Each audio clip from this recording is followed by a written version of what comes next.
Olá, pessoal! Esta é uma aula da disciplina de Anestesiologia e Introdução à Exodontia 1, da Faculdade de Odontologia da Universidade Federal do Rio Grande do Sul.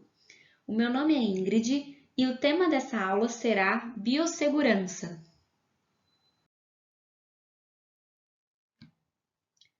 A biossegurança ocupa um papel fundamental na formação e atualização do profissional da odontologia. É muito importante agregar rotinas, normas, procedimentos de esterilização e desinfecção, além também dos cuidados com o meio ambiente, através do gerenciamento dos resíduos de saúde. A equipe de saúde bucal está permanentemente exposta a uma grande variedade de micro-organismos que podem estar vinculados no sangue ou na saliva dos pacientes. E esses micro-organismos, eles podem promover doenças infecciosas e isso pode acontecer mesmo que o paciente não apresente nenhum sintoma.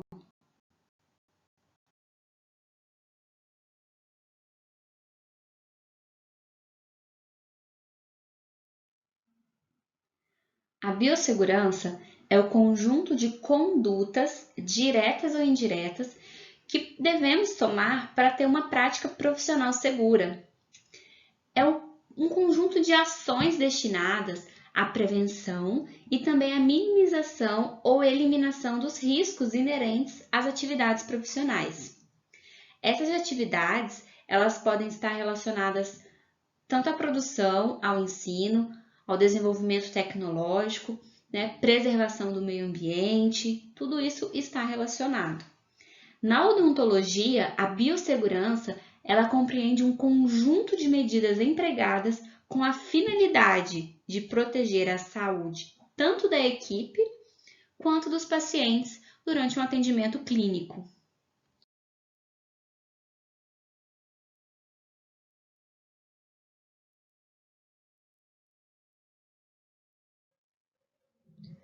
Infecção é o ato ou o efeito de um micro-organismo corromper ou contaminar um organismo que seja superior, desencadeando assim um conjunto de fenômenos biológicos no organismo agredido, com liberação de toxinas e acarretando então uma série de reações que podem ser locais ou generalizadas.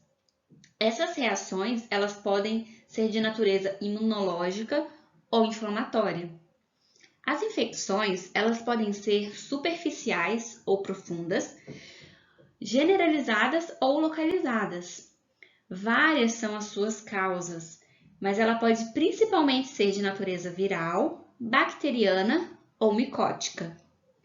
Para a gente entender um pouco melhor a infecção, a gente pode imaginar a cadeia de infecção como uma corrente formada por 4 elos, sendo eles a virulência, número, hospedeiro suscetível e porta de entrada.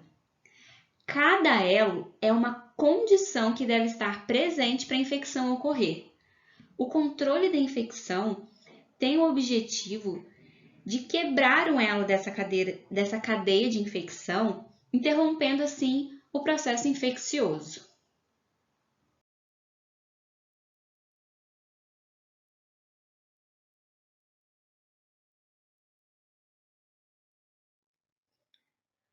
A virulência de um micro-organismo se refere ao grau de patogenicidade ou a força que esse micro-organismo tem em sua habilidade de causar doença. O micro-organismo pouco virulento pode ser incapaz de causar uma doença, e um que seja muito virulento pode causar uma doença grave. Uma doença pode ser causada se houver um número suficientemente elevado de micro-organismos patogênicos presentes para poder sobrecarregar as defesas do organismo que vai ser invadido. O número de patógenos ele pode estar relacionado diretamente à quantidade de biocarga que está presente. A biocarga ela se refere a materiais orgânicos como sangue, a saliva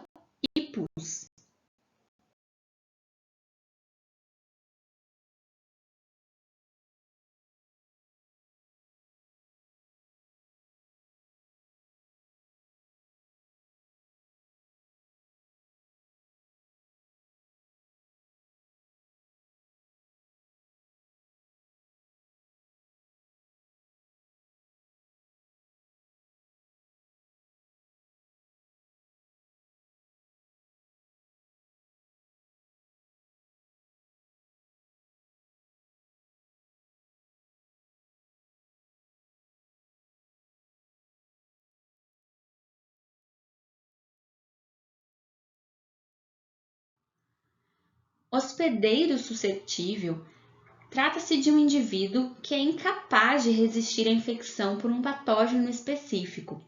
O indivíduo, por exemplo, que está com uma saúde debilitada, ou sob estresse extremo, ou mesmo que apresenta um sistema imunológico debilitado, é mais propenso a se tornar infectado. Para causar uma infecção, os micro-organismos patogênicos eles devem ter uma porta de entrada ou um meio para entrar no corpo. As portas de entrada para os patógenos que são transportados pelo ar são a boca e o nariz, por exemplo. Já os patógenos sanguíneos, eles devem ter acesso ao sangue como meio de entrada no corpo. Isso pode ocorrer através de ferimentos na pele, com um instrumento pérfuro cortante, ou através de mucosa do nariz e da cavidade oral.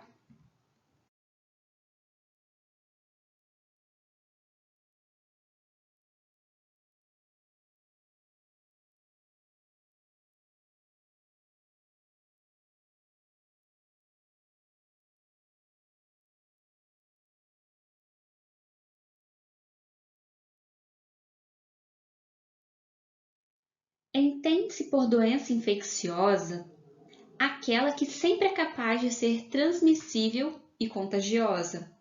Esses termos significam que a doença pode ser transmitida, de alguma forma, de um hospedeiro para o outro. A transmissão direta, ela vai ocorrer por meio do contato de pessoa a pessoa.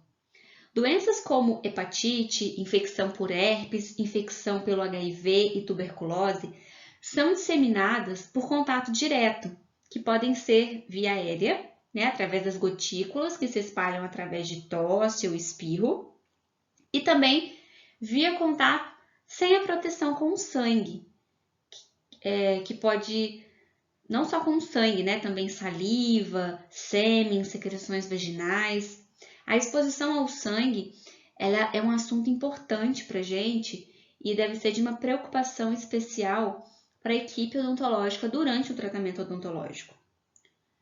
A transmissão indireta ela ocorre quando o micro-organismo é transmitido inicialmente a objetos ou superfícies e em seguida para outra pessoa que vai tocar nesses objetos.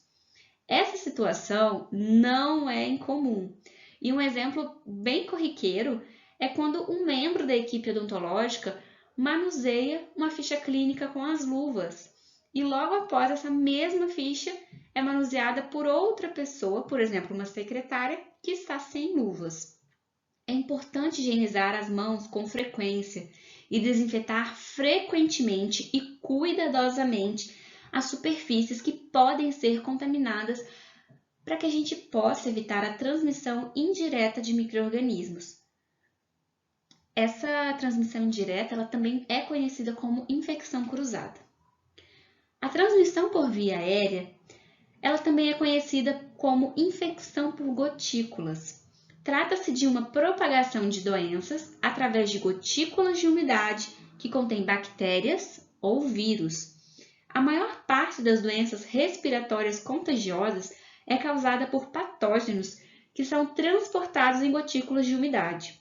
Alguns deles podem ser transportados por longas distâncias através do ar e também através do sistema de ventilação. É uma transmissão que pode ocorrer também através de tosse ou espirro.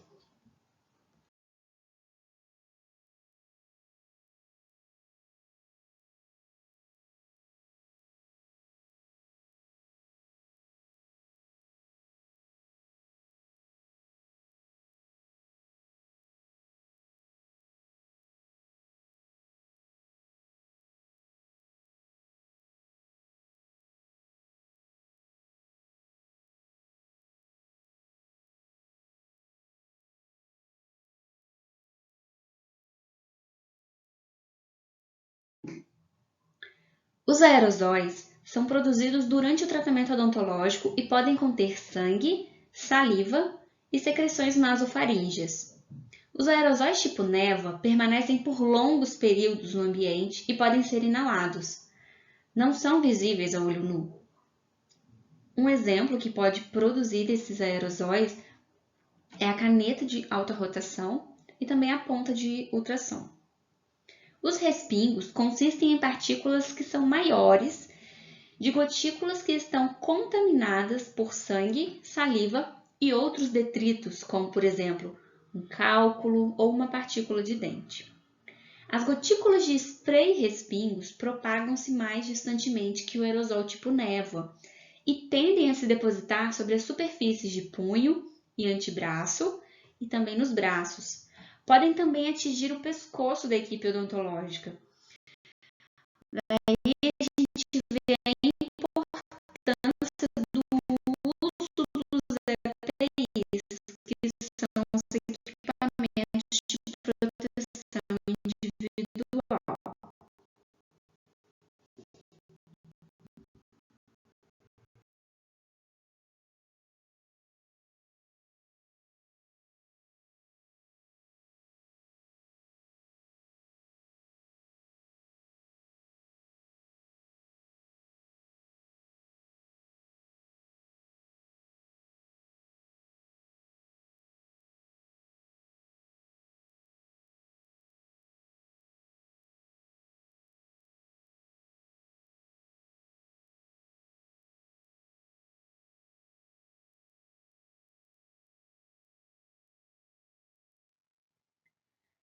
Parental significa através da pele, como em cortes ou perfurações.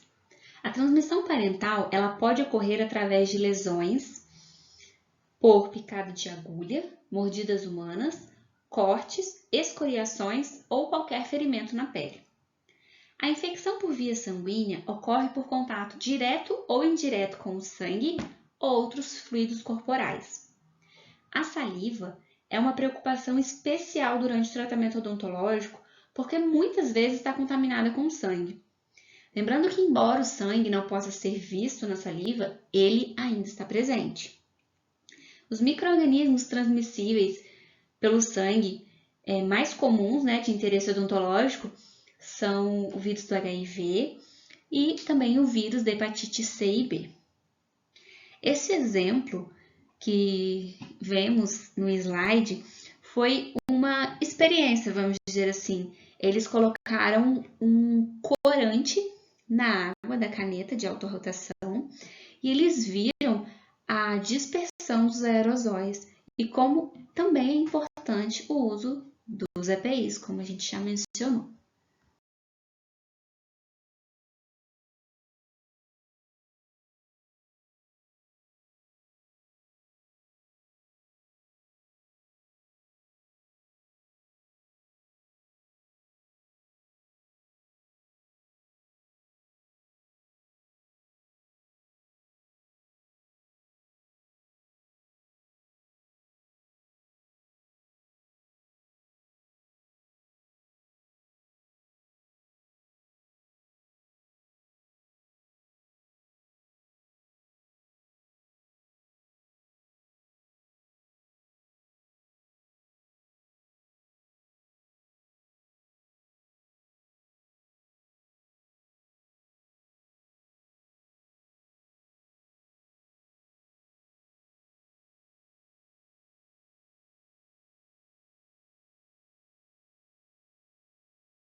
A transmissão de doenças dentro da clínica odontológica pode ocorrer de diversas maneiras.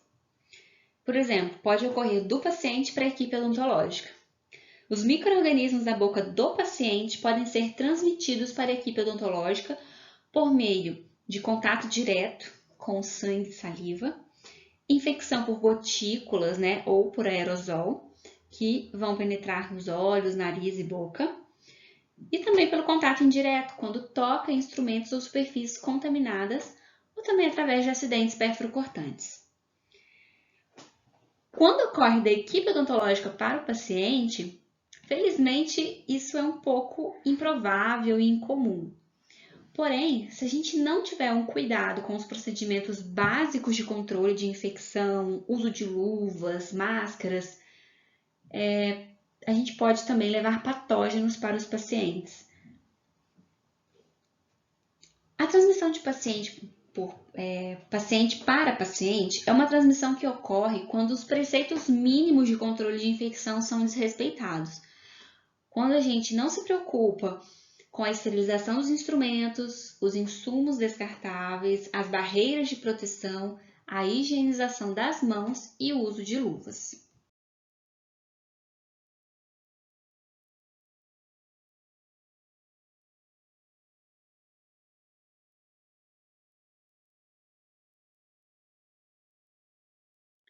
A transmissão de doenças também pode ocorrer da clínica odontológica para a comunidade. Por exemplo, os micro-organismos patógenos podem sair da clínica odontológica e entrar na comunidade através de moldagens contaminadas que saem para o laboratório de próteses, equipamentos contaminados que vão para revisão e reparo, e também a equipe odontológica pode transmitir os patógenos através das roupas e dos cabelos que possam estar contaminados por algum motivo. É importante também um cuidado no descarte dos resíduos de saúde. Mais uma vez, se faz necessária atenção especial aos procedimentos básicos de controle de infecção. A gente vai falar um pouco mais para frente da limpeza, desinfecção dos objetos e também do uso de EPIs. A última maneira de transmissão de doenças dentro da clínica odontológica que a gente pode mencionar aqui é a que ocorre da comunidade para a clínica odontológica. Basicamente, esse tipo de transmissão vai se restringir à água que é utilizada na clínica, através da rede municipal que vai abastecer o equipamento odontológico. Os micro-organismos que são ali transmitidos pela água, eles podem contaminar o interior das saídas de água dos equipamentos odontológicos e formar ali um biofilme.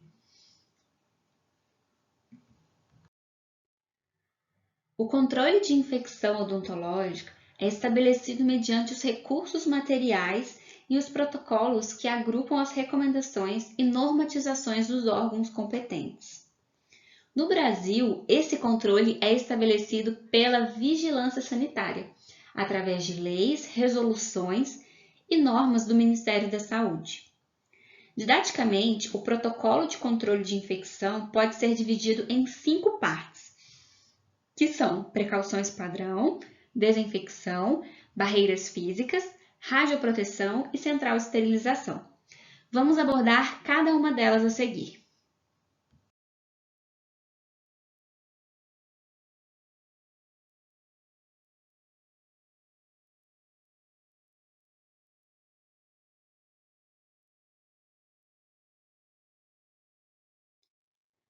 Precauções padrão são medidas de prevenção que devem ser utilizadas na assistência de todos os pacientes, na manipulação de sangue, secreções, excreções e contato com mucosas e pele não íntegra.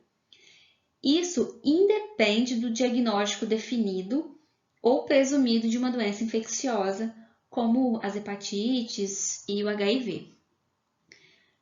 Didaticamente, vamos dividir as precauções padrão em 4 partes: a higienização de mãos, equipamento de proteção individual, imunização e condutas pós-exposição com material biológico.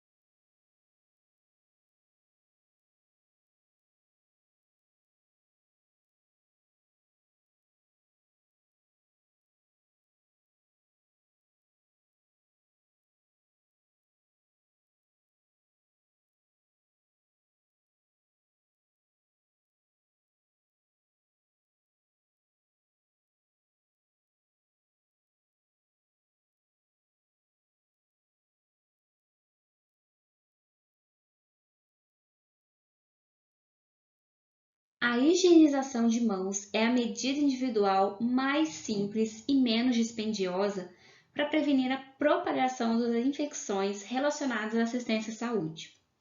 As mãos constituem a principal via de transmissão de micro-organismos durante a assistência prestada aos pacientes, pois a pele é um possível reservatório de diversos micro-organismos que podem se transferir de uma superfície para outra por meio de contato direto, pele a pele, ou indireto, através de contato com objetos ou superfícies contaminadas. A higienização das mãos vai apresentar algumas finalidades. São elas a remoção de sujidade, de suor, oleosidade, células descamativas, interrompendo assim a transmissão de infecção vinculadas ao contato. Também ela previne e reduz as infecções causadas pelas transmissões cruzadas.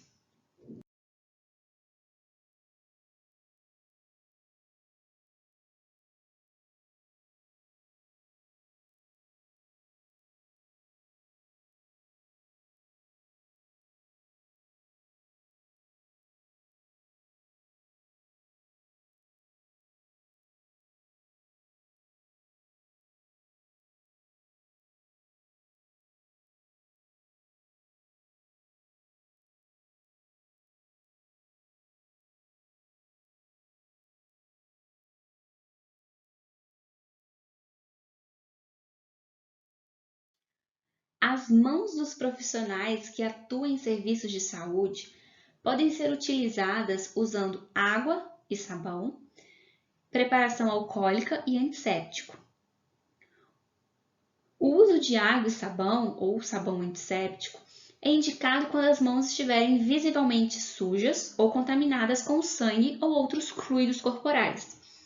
Por exemplo, ao iniciar um turno de trabalho, após ir ao banheiro, antes e depois das refeições, antes do preparo dos alimentos ou manipulação de medicamentos, e também nas situações que vamos descrever para o uso da preparação alcoólica.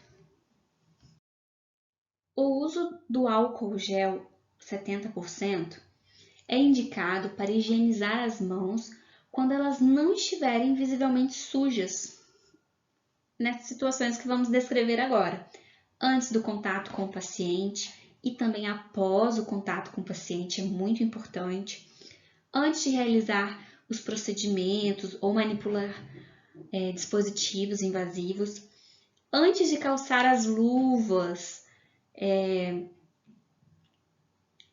também após o risco à exposição a fluidos corporais, quando mudamos de um sítio corporal contaminado para o outro, que seja limpo, também devemos higienizar as mãos após o contato com objetos ou superfícies que estão próximas ao paciente e também antes e após a remoção de luvas.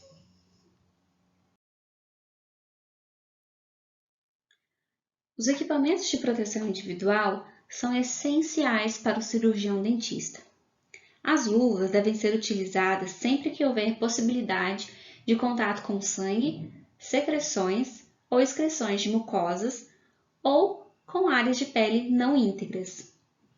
As máscaras e os óculos de proteção usados sempre durante a realização de procedimentos em que haja possibilidade de respingos, de sangue ou outros fluidos corporais. O gorro evita a queda de cabelos, nas áreas do procedimento, além também de ser uma barreira mecânica contra a contaminação dos cabelos pelas secreções, pelos aerosóis. De preferência, o gorro deve ser descartável e cobrir todo o cabelo e as orelhas, e deve ser trocado a cada turno laboral.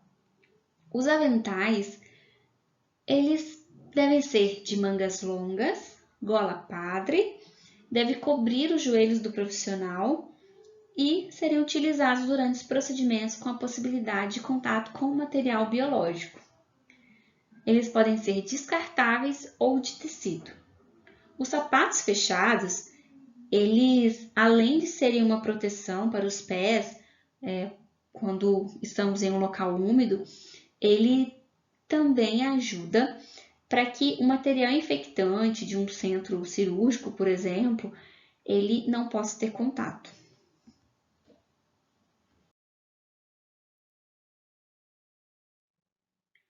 A imunização é de extrema importância para a proteção do profissional da saúde. Abaixo, eu deixei descrito algumas das principais vacinas que o profissional ele deve tomar para que ele possa estar protegido.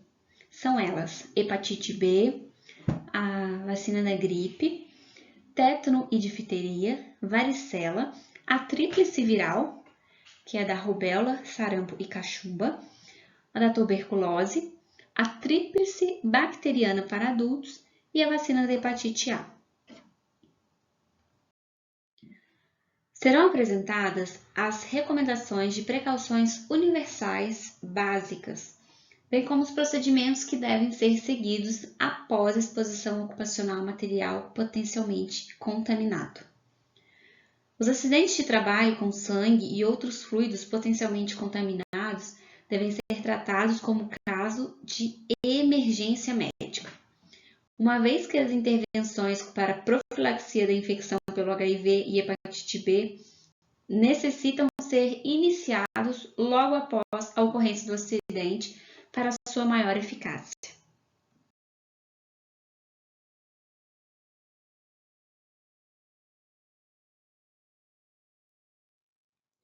A exposição percutânea ocorre através de lesões provocadas pelos instrumentos perfuro-cortantes, como as agulhas, bisturi. A exposição que ocorre pelas mucosas, ela vai acontecer quando existem respingos envolvendo o olho, nariz, boca ou genitália. As cutâneas, por exemplo, ocorrem pelo contato com a pele não íntegra, como no caso de dermatites ou de feridas abertas. Por mordeduras humanas, consideradas como exposição de risco quando envolve a presença de sangue, elas devem ser avaliadas tanto para o indivíduo que provocou a lesão, quanto para aquele que também tenha sido exposto.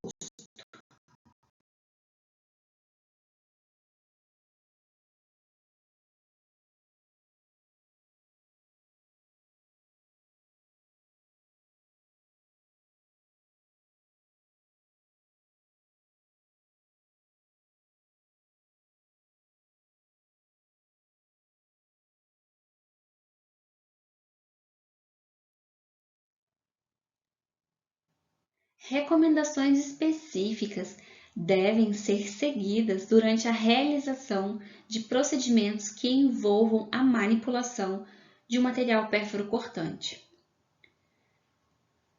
Não devemos utilizar agulhas para fixar papéis.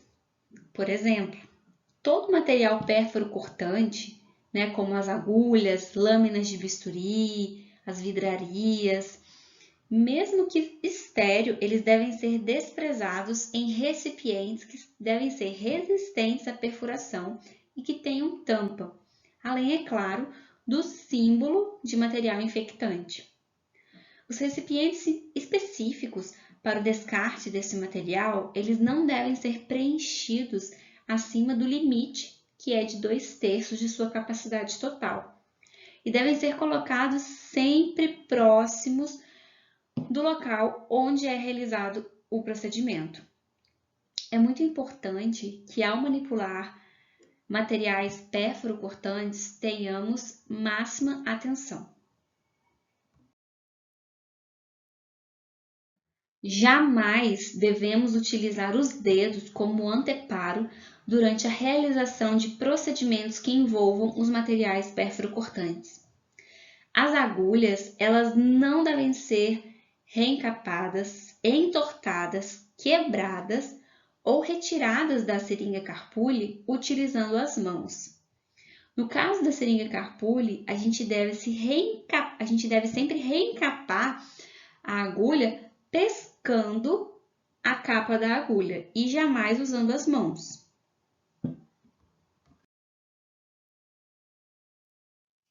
Os procedimentos recomendados à exposição de material biológico incluem cuidados locais na área exposta, recomendações específicas para imunização contra o tétano, medidas de quimioprofilaxia e acompanhamento sorológico para hepatite e HIV.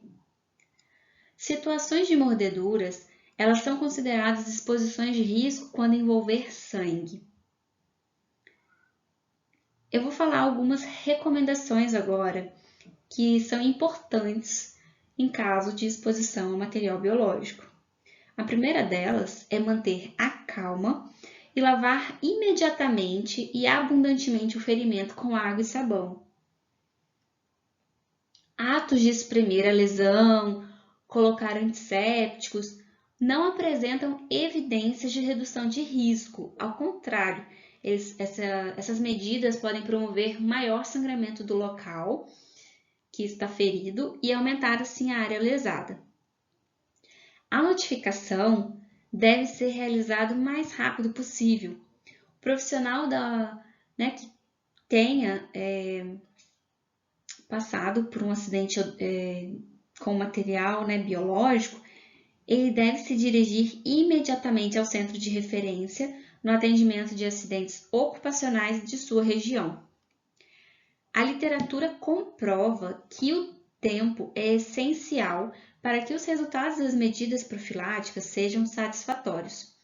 Assim, quanto mais próximo do momento do acidente for feita a notificação, maior a garantia de reversão do risco.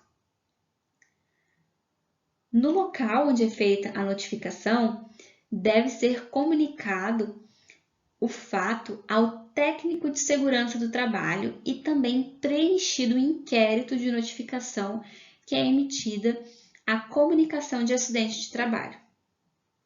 O ideal é que o acidentado e as condições do acidente sejam avaliados por uma equipe multiprofissional. O paciente, que foi a fonte, deve ser também abordado de forma cautelosa, evitando situações delicadas. Ou mesmo que pense que foi contaminado ou que estão desconfiando dele. Então, lembrando mais uma vez, a notificação deve ser realizada o quanto antes e é importante que essa notificação ocorra em até 2 horas após o acidente. A antisepsia é o conjunto de medidas que utilizamos para impedir a penetração de micro-organismos no ambiente que logicamente não os tem. Logo, o ambiente antisséptico é aquele que está livre de infecção. A limpeza, descontaminação e desinfecção são exemplos. A limpeza é a remoção mecânica ou química de sujidades, em geral, de um determinado local. A descontaminação é um conjunto de operações de limpeza, de desinfecção e ou esterilização de superfícies contaminadas por agentes indesejáveis e potencialmente patogênicos, de maneira a tornar estas superfícies barreiras efetivas que minimizem qualquer tipo de contaminação cruzada. A desinfecção é o processo pelo qual se destroem particularmente os germes patogênicos ou se inativa sua toxina ou se inibe o seu desenvolvimento. Isso pode acontecer através de processo físico ou químico com o auxílio de desinfetantes. Os esporos necessariamente não são destruídos nesse processo.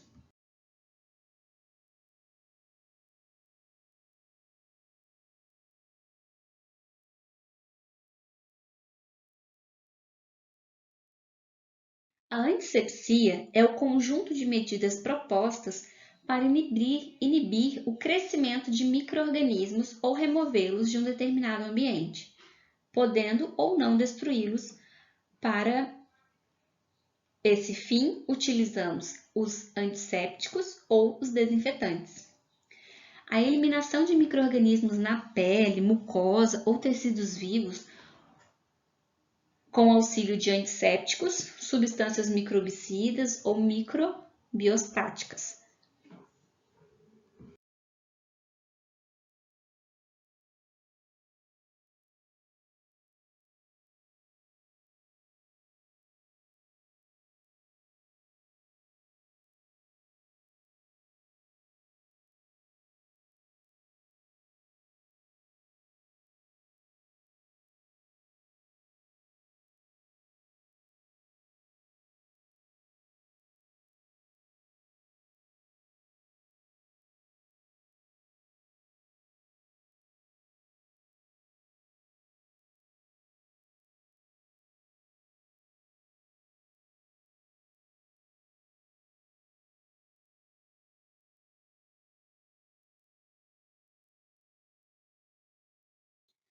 A desinfecção de alto nível elimina esporos, porém não esteriliza.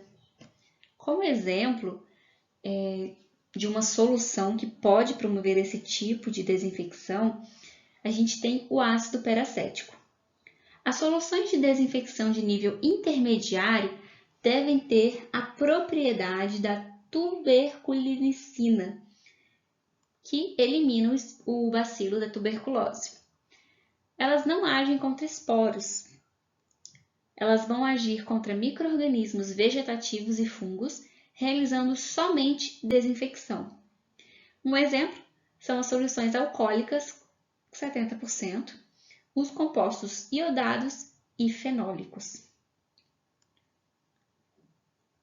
A desinfecção de baixo nível ela é feita através de produtos formulados com pouca atividade bactericida. Elas vão inativar alguns tipos de fungos e vírus e podem destruir bactérias vegetativas, como, por exemplo, a clorexidina 1%.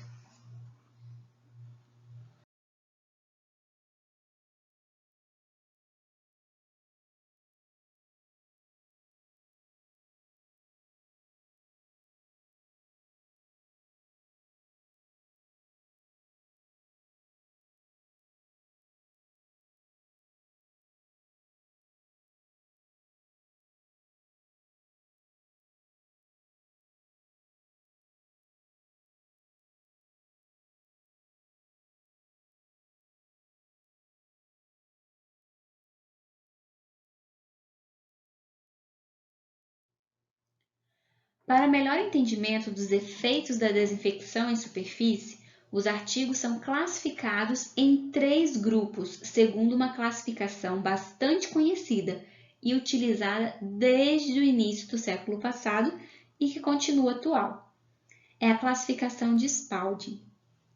Os artigos críticos são aqueles que tocam e penetram os tecidos, oferecem alto risco de infecção cruzada, caracterizados pela contaminação com micro-organismos ou esporos bacterianos.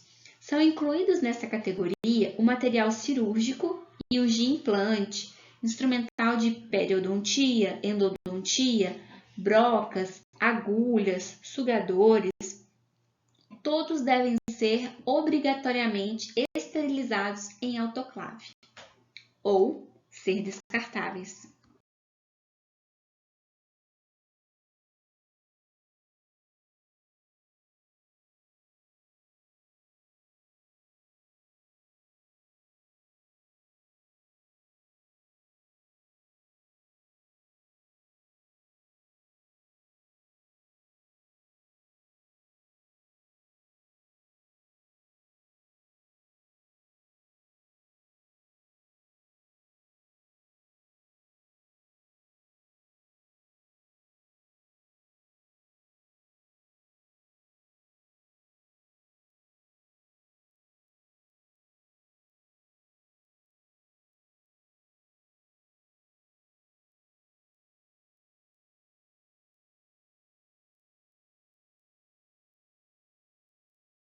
Artigos semicríticos são aqueles que tocam, mas não penetram os tecidos. São objetos que entram em contato com a pele lesada, devendo estar livres de todos os micro-organismos. Exemplo, o fotopolimerizador, o jato de bicarbonato. Normalmente, eles devem ser esterilizados, porém, se forem termossensíveis, é aceito a desinfecção de alto nível com ácido peracético.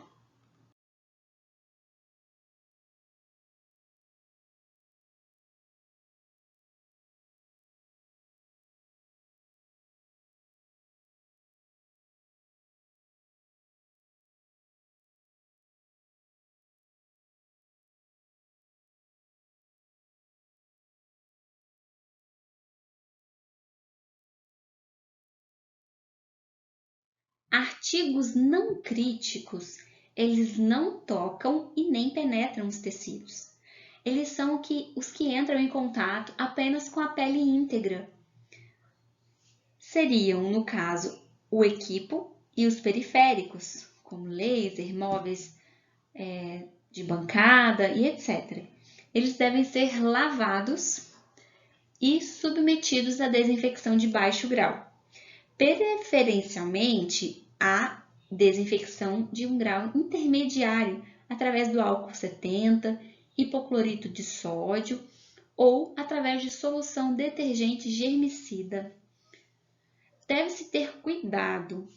A gente observa muitas vezes que se realiza desinfecção de alto nível para materiais que normalmente deveriam receber esterilização obrigatoriamente.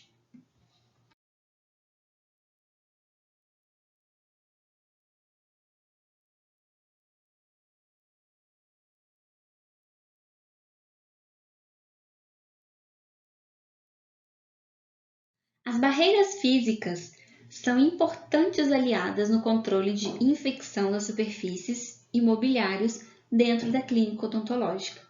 Sua principal função é a proteção das mãos da equipe de saúde bucal, evitando assim a infecção cruzada, um evento que é muito comum nos procedimentos clínicos. As barreiras devem ser trocadas entre cada atendimento, promovendo limpeza e desinfecção com álcool 70 ou ácido peracético a cada troca. Insumos descartáveis, como a ponta da seringa tríplice, os sacolés usados nas canetas de alta rotação e também de baixa rotação, são importantes barreiras que atuam de forma positiva no controle de infecção cruzada dentro do consultório. As sobreluvas de plástico são barreiras bastante utilizadas em situação onde já trabalha a quatro mãos ou quando o dentista se encontra sem auxiliar e necessite buscar objetos ou abrir gavetas. Todas as barreiras devem ser colocadas somente sobre as superfícies que serão utilizadas em cada atendimento. Não é necessário plastificar toda a clínica odontológica. Durante o atendimento clínico, é necessário ter por perto as sobreluvas, como a gente já mencionou, porque isso pode evitar a contaminação cruzadas, além de serem grandes aliadas na economia de tempo e também na preservação da cadeia séptica dentro do procedimento.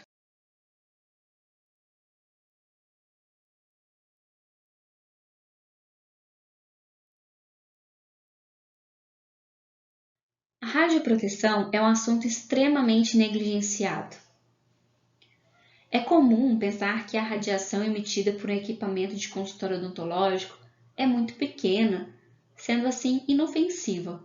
No entanto, quando se trata de radioproteção, devemos lembrar sempre de considerar o tempo de exposição, a distância em relação à fonte e à blindagem.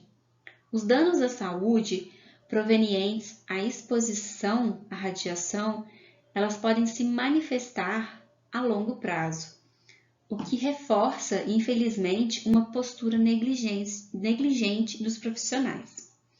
Os consultórios odontológicos que possuem um aparelho de raio-x devem atender a algumas exigências. Por exemplo, é obrigatório uma proteção para o paciente através de um avental de chumbo e protetor de tireoide. O profissional ele também precisa de um avental de proteção e de uma distância através de um biombo para que as condições adequadas durante a revelação das radiografias possa ocorrer.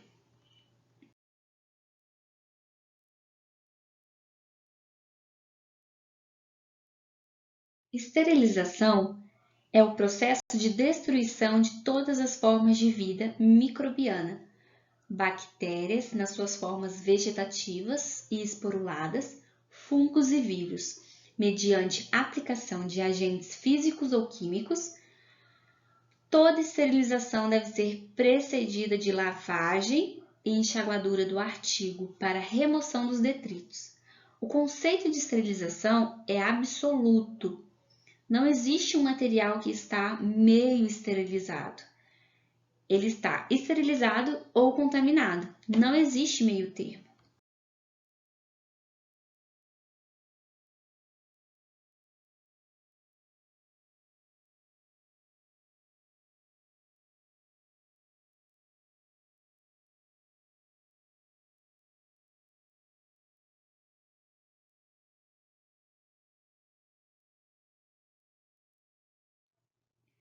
A esterilização é um ponto crítico na odontologia.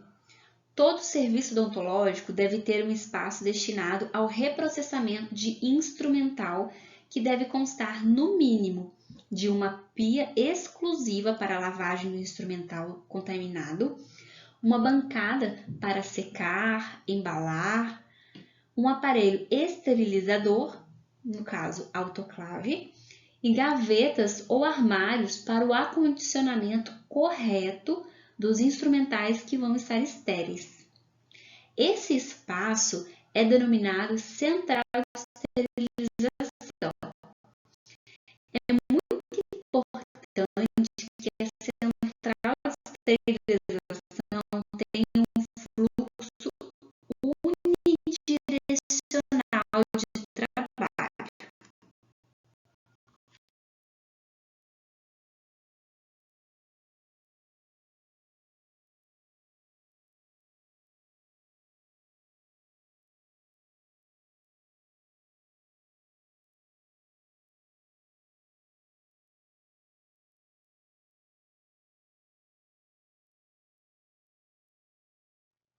Didaticamente, divide-se a central de esterilização em 6 partes.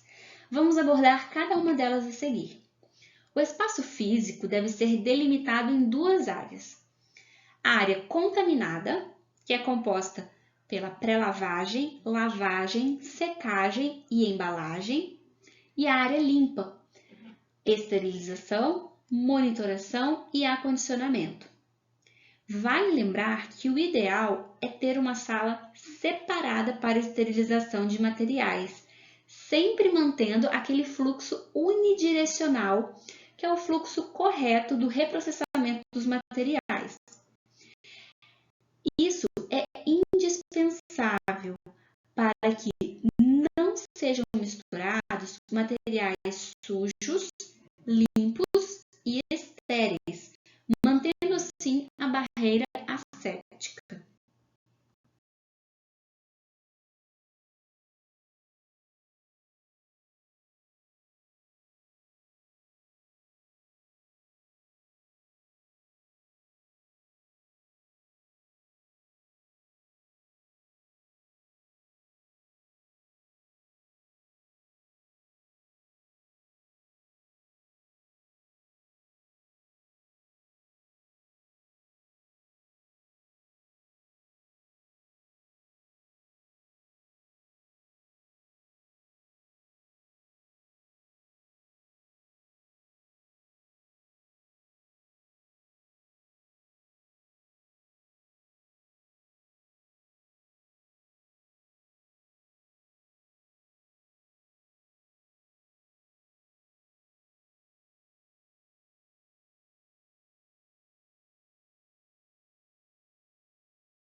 A pré-lavagem é a etapa que antecede a lavagem. Deve ser realizada com todos os artigos que serão reprocessados por meio da imersão dos materiais em detergente enzimático por 5 minutos. Essa imersão deve ser completa, de forma que todo instrumental tenha o contato com a solução enzimática durante período determinado. A imersão ela deve ser feita em um recipiente plástico com tampa ou diretamente na cuba ultrassônica.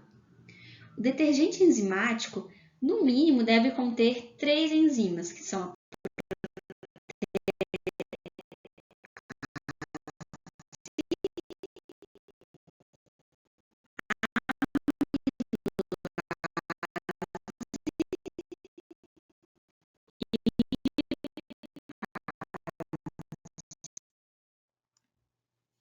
a lavagem é a etapa mais importante nos processos de esterilização e desinfecção, já que os resíduos de matéria orgânica eles podem esconder micro-organismos causadores de infecção.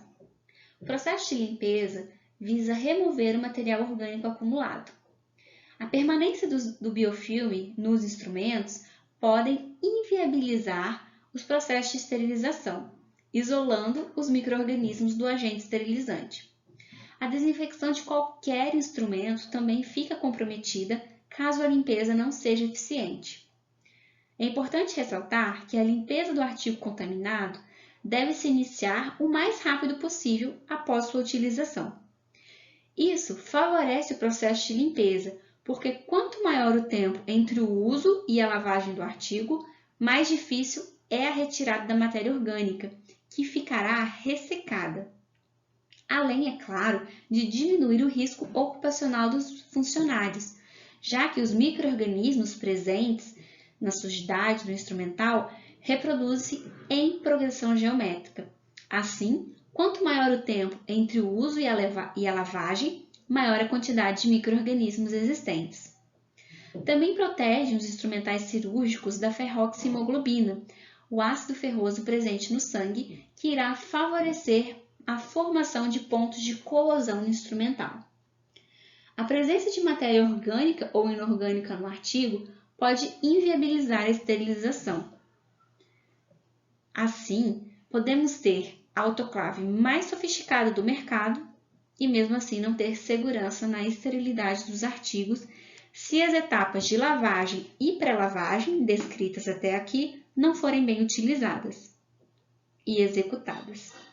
A lavagem dos artigos ela pode ocorrer de duas formas. Pode ser manual, através de escovas de plástico, ou automatizada ou ultrassônica. A lavagem ultrassônica ela é mais eficaz do que a lavagem manual. E sempre que possível,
A secagem não deve ser esquecida e faz parte do correto preparo dos artigos para posterior desinfecção ou esterilização.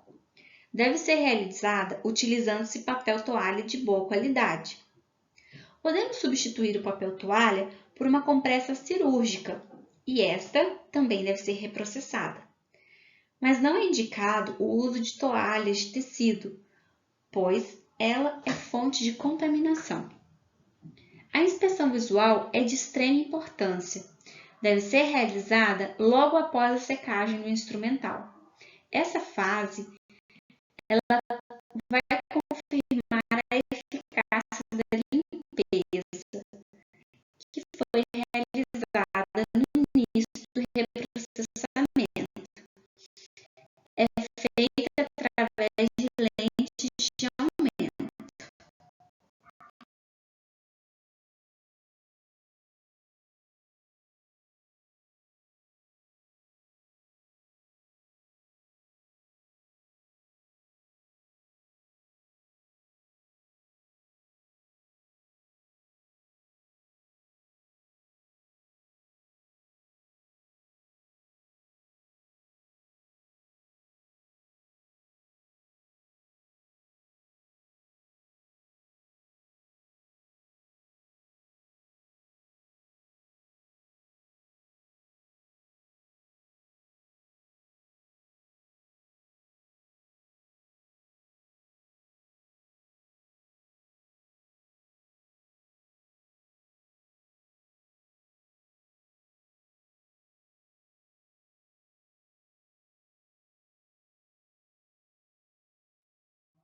A embalagem é uma etapa essencial para a garantia do sucesso no processo de esterilização.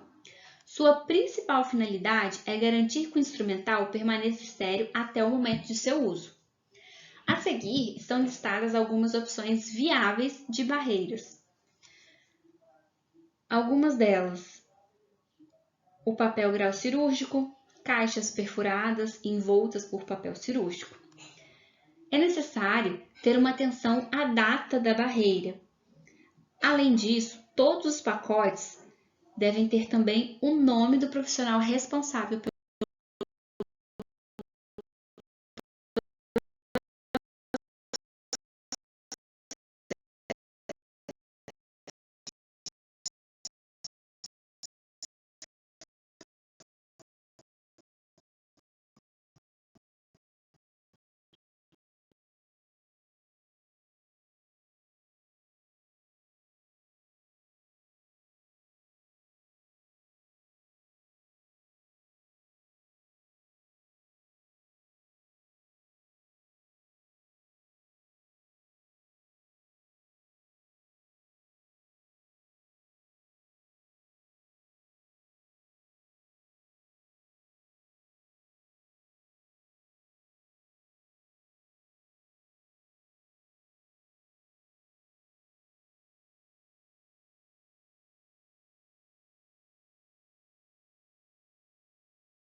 A esterilização é o processo que promove completa eliminação ou destruição de todas as formas de micro-organismos presentes, quer sejam eles vírus, bactérias, fungos, protozoários ou esporos.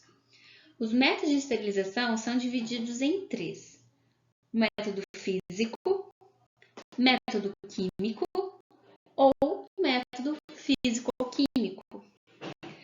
Para os serviços odontológicos no Brasil, somente é aceito a esterilização a partir do método físico.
Autoclave é um processo de esterilização que funciona com calor ativo e 3 parâmetros: o tempo, a temperatura e a pressão sob vapor.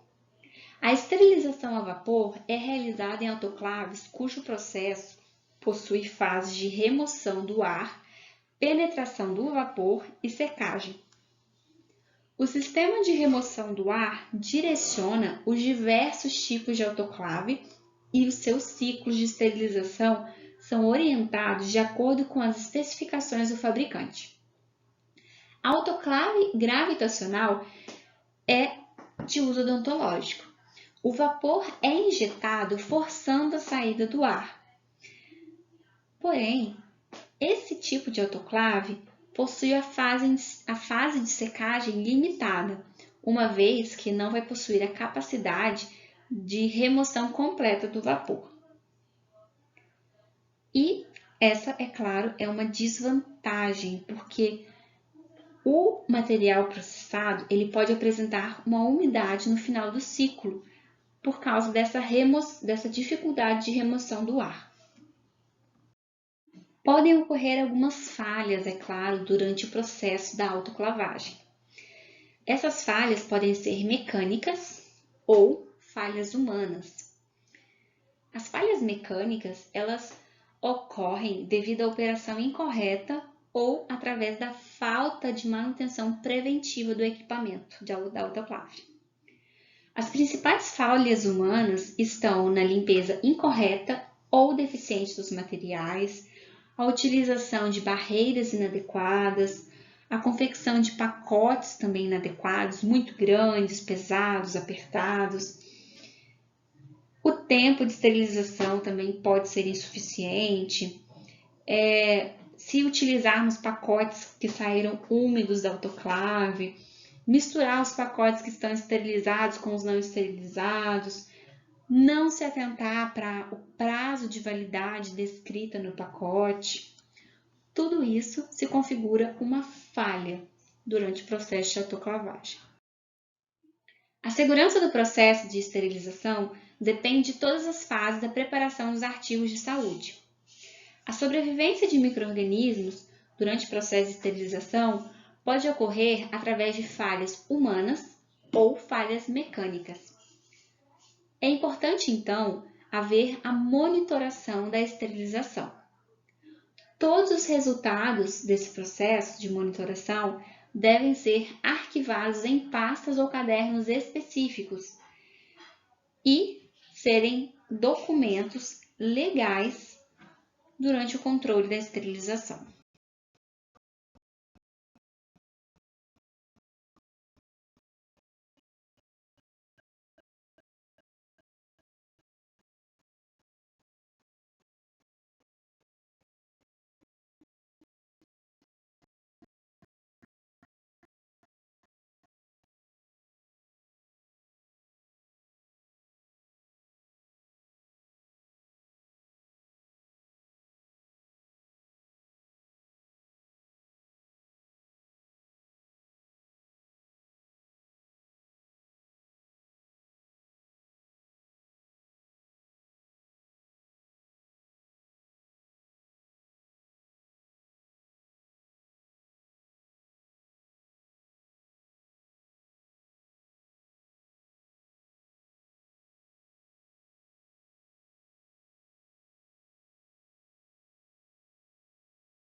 A monitoração é realizada através de indicadores. Os indicadores demonstram a eficácia dos métodos de esterilização e podem ser mecânicos, físicos, biológicos. São utilizados mais frequentemente para métodos automatizados. Os indicadores biológicos são considerados pelos órgãos sanitários do Brasil o padrão ouro. É a maneira mais segura de monitoramento da esterilização, pois sua tecnologia consiste na aplicação de esporos próprios, que são impregnados em tiras de papel. Dentre os indicadores químicos, os mais indicados para a odontologia são os de classe 5 ou os indicadores integradores.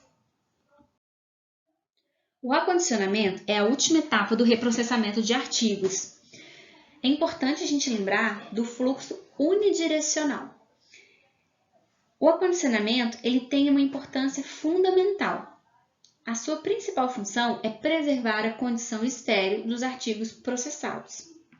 Em serviços odontológicos, é ideal que o armazenamento seja realizado em gavetas ou armários fechados, para assim garantir a integridade da embalagem. É importante que esse local tenha uma área seca e seja longe da umidade. Eles também não devem estar superlotados para que assim as embalagens não possam ficar amassadas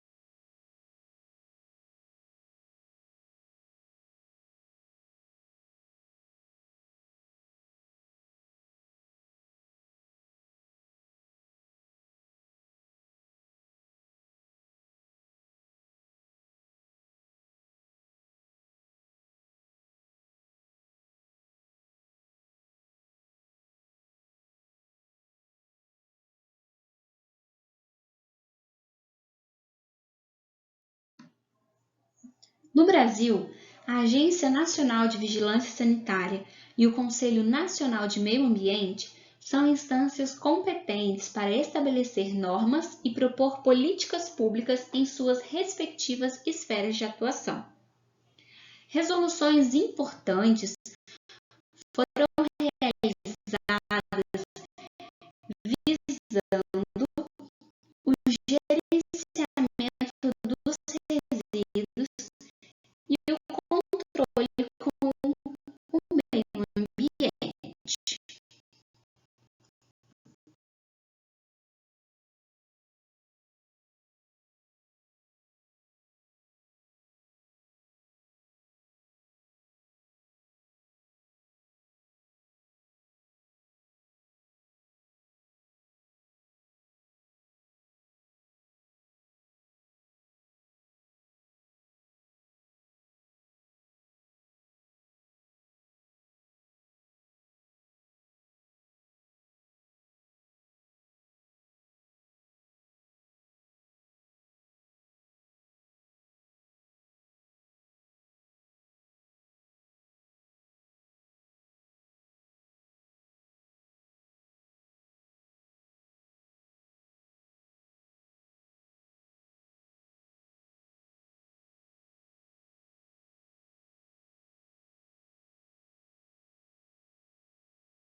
Com base na legislação, os resíduos de saúde são classificados em 5 grupos distintos, que serão descritos a seguir.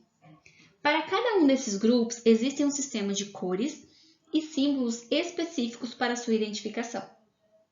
O grupo A compreende os resíduos de risco biológico.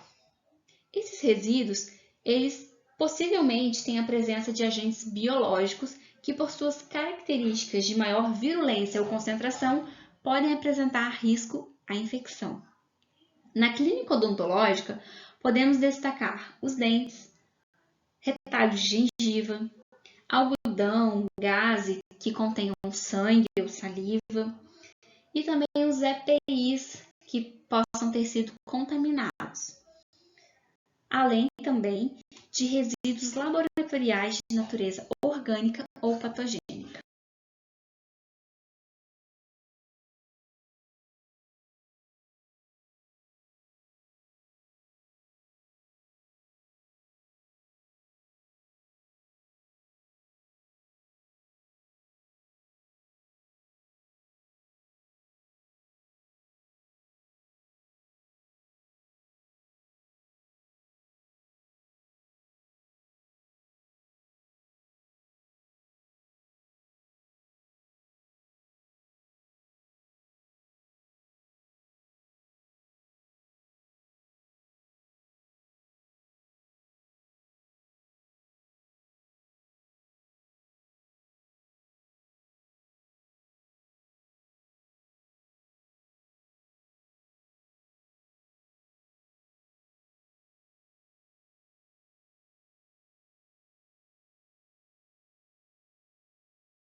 Os resíduos de saúde do grupo B são aqueles resíduos contendo substâncias químicas que podem apresentar risco à saúde pública, do trabalhador ou ao meio ambiente.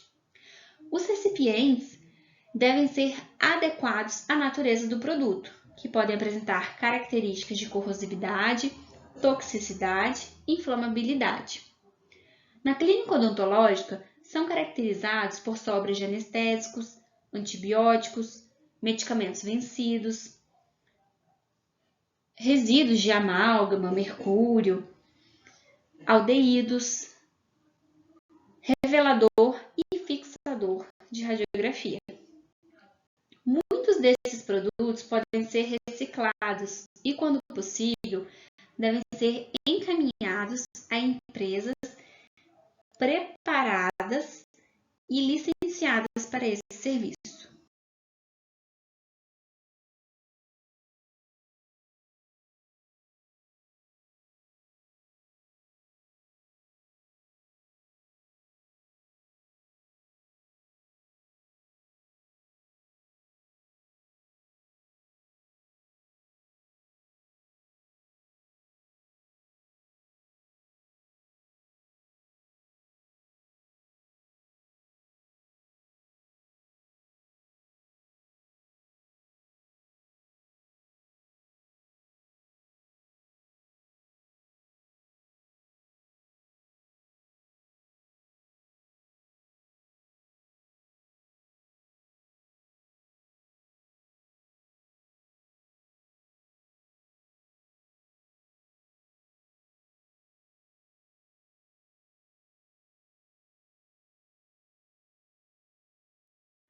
O grupo C consiste nos rejeitos radioativos, materiais resultantes de atividades humanas que contenham radionúcleos se incluem aqui. Na clínica odontológica, normalmente não são produzidos rejeitos do grupo C, mas a utilização do equipamento do raio-x exige cuidados. Caso venha a ser trocado ou descartado por qualquer outro motivo, a desativação do aparelho de raio-x necessita de um requerimento de responsabilidade técnica e de notificação a respeito do destino a ser dado a esse equipamento. Nunca é importante repetir, a gente já falou sobre isso, a cada radiografia é importante que o paciente e a equipe de saúde estejam com a devida proteção do avental de chumbo.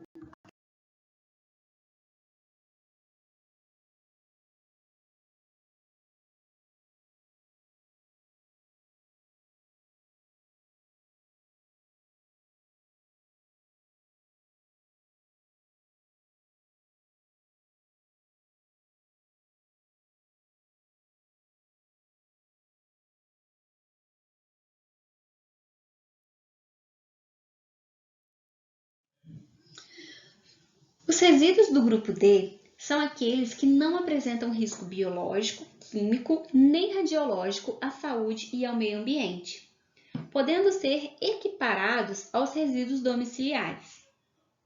Neste grupo, podemos incluir os resíduos orgânicos e os recicláveis. É importante ressaltar que a maior parte dos resíduos gerados nos estabelecimentos está classificado dentro desse grupo. Os EPIs que não estiverem contaminados com sangue ou saliva, eles podem ser descartados dentro dos rejeitos comuns.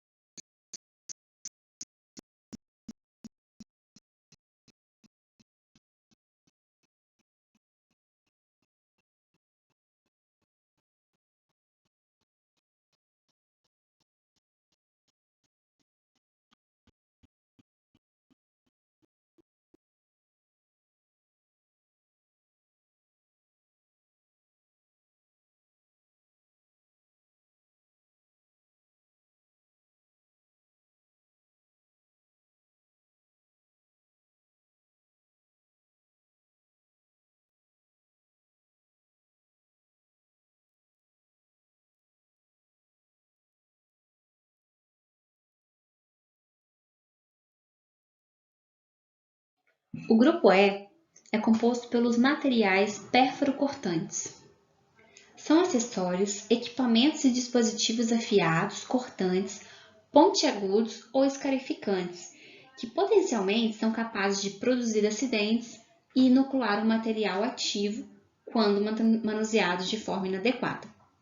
Os recipientes para descarte desse grupo devem apresentar parede e tampas rígidas com um símbolo de substância infectante. Dentro da clínica odontológica, esses resíduos são caracterizados como agulhas, lâminas de bisturi, ampolhas de vidro, brocas, limas endodônticas ou vidrarias quebradas. O mercado brasileiro utiliza amplamente as caixas de papelão para o descarte de resíduos do grupo E. É obrigação de todo profissional da saúde o conhecimento dessas normas vigentes em relação aos resíduos de saúde e sua completa aplicação.